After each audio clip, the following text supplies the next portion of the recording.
Hello guys, I hope आप सब ठीक होंगे। तो फाइनली JKSSB एस्पिरेंट्स जो भी थे जिन्होंने फाइनेंस सब इंस्पेक्टर का फॉर्म फिलअप किया था, तो उनका वेट फाइनली ख़त्म हुआ और कल सब इंस्पेक्टर फाइनेंस का एग्ज़ाम हेल्ड हुआ। तो आज डिस्कस करेंगे कि JKSSB ने जो क्वेश्चन आंसर जो डाली है, क्या उसमें से कितने क्वेश्चन आप उनकी रिप्रेजेंटेशन डाल सकते हो, उसके बारे में हम डिस्कस करेंगे आज। तो एस्पिरेंट्स बार बार मैसेज कर रहे हैं कि सर 10 क्वेश्चन ऐसे हैं जिनकी हमें रिप्रेजेंटेशन डालनी है। देखो, इतने क्वेश्चन JKSSB ने आंसर की पे गलत नहीं डाले हैं। मैं आपको इस वीडियो के अंदर बताऊंगा कि अप्रॉक्सीमेटली आप किन क्वेश्चन की जो है वो रिप्रेजेंटेशन डाल सकते हो।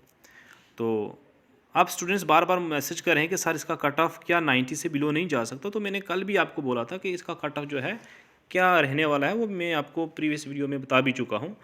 तो एक फैक्टर मैं आपको बताना भूल गया था कि कल जो अटेंडेंस रही है, बच्चे जो प्रेजेंट रहे हैं वहाँ अप्रॉक्सीमेट 30 to 35% स्टूडेंट ही जो हैं कल एग्ज़ाम हॉल में पहुँचे।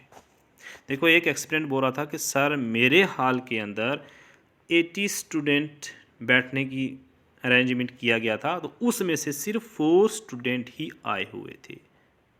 तो यहाँ से आप एस्टिमेट कर सकते हैं।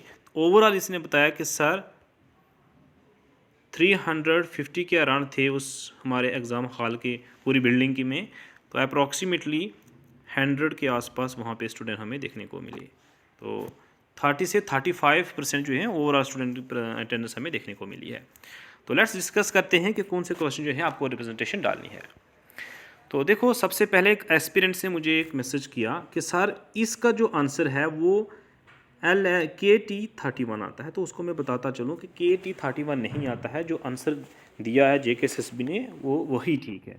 तो देखो, जैसे 22 है, अब 3 का डिफरेंस आता है, तो 25, 28 और 3, 31, इसका भी है और इसका भी है। अब यहाँ से एक देखें, जो मिडिल वाला जो लेटर है हमारे पास वो देखें ज़रा, FP है, P के बाद क्या है QR, और अब ऑटोमेटिक हमारे पास क्या जाएगा S। तो आंसर ऑप्शन जो है वो B ही रहने वाला है।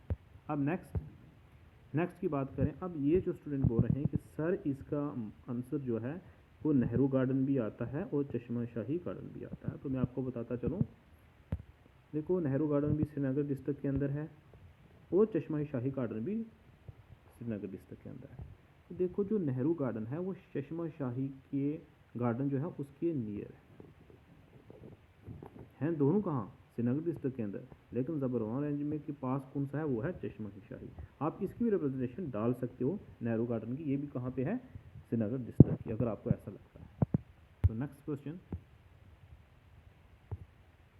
आप देखो, ये स्टूडेंट एक रीजनिंग का क्वेश्चन है। अब इस स्टूडेंट ने मैसेज किया कि सर इसका आंसर डी आता है और ए भी आता है। अब देखो, आपका कहना बिल्कुल ठीक है, आंसर डी भी आ सकता है। देखो, यहाँ पे कहा गया है कि एक वुमेन है, वो क्रिकेटर भी है और सिंगर भी है। तो यहाँ भी जो ऑप्शन जो बन रहा है, एक वुमेन है, वुमेन क्या है, एक क्रिकेटर भी है और एक सिंगर भी है। तो ये भी ऑप्शन बन रहा है कि एक वुमेन क्रिकेटर भी है और सिंगर भी है, यानी वुमेन क्रिकेटर भी है और सिंगर, यानी कॉमन है, क्रिकेटर भी है और सिंगर भी है। It means that option A तो आएगा ही आएगा, साथ में ऑप्शन डी भी आ सकता है। तो इसकी भी आप रिप्रेजेंटेशन डाल सकते हो। नेक्स्ट पे चलें। एक स्टूडेंट का कमेंट आया और वो बोल रहा था कि सर इसका जो आंसर है वो ऑप्शन डी आता है। तो मैं आपको बता दूँ आपके नॉलेज के लिए, आपने अगर पैसिव वॉइस का रूल पढ़ा होगा तो ये ऑप्शन डी नहीं आता है, इसका ऑप्शन जो सी है वो यही आता है। तो मैं आपको जब क्लासेस स्टार्ट करूँगा तो इंग्लिश की SSC लेवल का मैं आपको इंग्लिश कराऊँगा। तो ये मैं गारंटी देता हूँ, अगर 20 मार्क्स की इंग्लिश JKSSB एग्ज़ाम के अंदर आए तो मैं आपको 16+ मार्क्स जो है वो इंग्लिश के अंदर दिलाऊँगा। तो नेक्स्ट क्वेश्चन, एक स्टूडेंट ने बोला कि सर इसकी रिप्रेजेंट, हाँ इस क्वेश्चन की आप रिप्रेजेंटेशन डाल सकते हो 100%। ये जो है क्वेश्चन नंबर 105।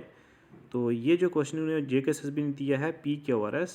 तो एक स्टूडेंट ने बोला था कि सर इसका QPRS है। तो ये ठीक बोला कि not all prisoners are hardcore criminals, तो most of them are in jail because of the circumstances. तो इट मीन्स दैट आप इसकी रिप्रेजेंटेशन डाल सकते हो 100%, आप इसकी रिप्रेजेंटेशन डाल सकते हो। तो नेक्स्ट क्वेश्चन पे चलें। अब कल मैंने आपको बताया था कि इस एलिवेट की जगह आपका आता है रिलीव। मोस्ट अप्रोप्रिएट जो वर्ड है वो रिलीव आता है। एक स्टूडेंट बोल रहा था कि सर इसका अबेट आता है, तो इसका अबेट नहीं आता, इसका रिलीव है। मोस्ट अप्रोप्रिएट जो आएगा वो रिलीव ही आएगा। तो आपकी क्लासेस जो होंगी 3 दिन के बाद आपकी क्लासेस स्टार्ट हो जाएंगी। सबसे पहले हम आपको अप्रॉक्सीमेटली जो भी है जीके सबका स्ट्रॉन्ग है, तो जिस सेक्शन के अंदर आपको प्रॉब्लम आ रही है वो है इंग्लिश, जहाँ तक मुझे लगता है कि आपको इंग्लिश में प्रॉब्लम आ रही है, और मैथमेटिक्स, और साथ ही साथ में जो आर्ट्स के स्टूडेंट हैं उनको जनरल साइंस में काफ़ी प्रॉब्लम आ रही है। ये जो 3 सेक्शन हैं ये अगर आप स्ट्रॉन्ग कर लो तो ये कहता हूँ कि आपकी सिलेक्शन 100% डन है। देखो स्टूडेंट इंग्लिश में फिर भी मार्क्स जो है वो ले लेते हैं, बट मैथमेटिक्स हो और साइंस में स्टूडेंट बहुत ज़्यादा मार्क्स कम ले लेते हैं और जिसकी वजह से उनकी सिलेक्शन नहीं हो पाती।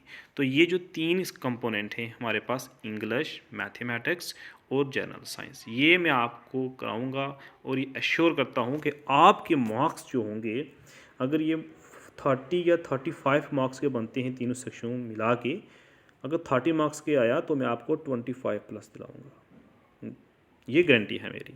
तो आप इस वीडियो को ज़्यादा से ज़्यादा शेयर करें ताकि जो भी रिप्रेजेंटेशन है वो बच्चे किस क्वेश्चन की डालनी है वो डाल पाएँ। देखो रिप्रेजेंटेशन डालोगे, अगर ऐसे ही क्वेश्चन की आप रिप्रेजेंटेशन डालोगे जैसे 62 है तो इसका डालने का कोई फ़ायदा नहीं, आपके वैसे भी जो पैसे होंगे वो भी वेस्ट चले जाएंगे। इसके मनी को भी सेव करो और आने वाला जो टाइम है प्रिपरेशन को और ज़्यादा अपने बूस्ट करो। देखो कंपटीशन भी बहुत ज़्यादा हो चुका है, इसलिए आपका जो भी सेक्शन वीक है ज़्यादा से ज़्यादा आप फोकस उस पर करो। देखो जर्नल जो नॉलेज का जो पेपर है आपका जीके का, वो 100% आपको 20 में से 17 या 15 मार्क्स दिला देगा, पर जो दूसरी जो सेक्शन में आपको बताई है, जैसे इंग्लिश हो गई, मैथमेटिक्स हो गया और जो साइंस हो गई, मैथमेटिक्स और इंग्लिश, ये जो 3 सेक्शन है आपको बहुत ज़्यादा स्ट्रांग होना पड़ेगा, तब जाके आपका एग्ज़ाम जो होगा वो क्वालिफाई होगा। So take care, bye bye.